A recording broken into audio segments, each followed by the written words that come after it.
When we reply to an email, Outlook automatically places an RE prefix into our email, so we know that it's a reply. In other words, it was sent and this person is responding.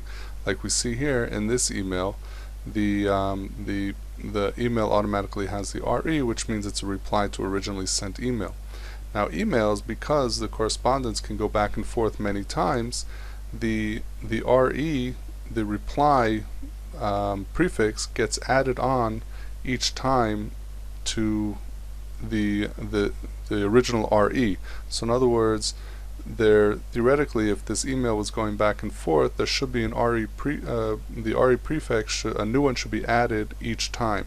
So what would happen is, if that was the case, every time you had a correspondence, you'd have an email that looks like this, and the RE would just keep getting added and added on and on. But what Outlook does is that it's supposed to identify the first 3 characters followed by a colon, and anytime it sees alpha characters followed by a colon, 3 or less of those alpha characters, it automatically will identify it as a prefix and will remove it and create a new one. So you'll always be left with whatever's there. It will always create just a single prefix, and it'll look similar to this email here, no matter how many times the correspondence goes back and forth.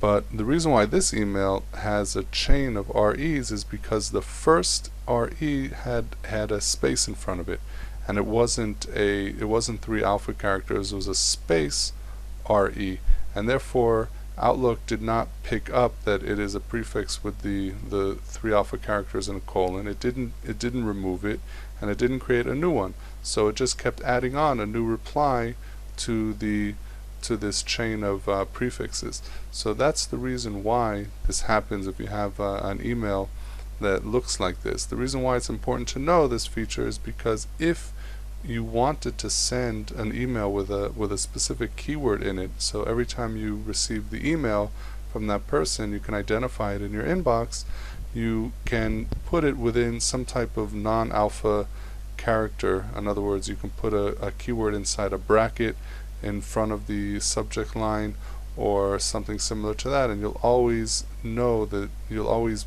see that keyword. It won't be deleted by Outlook.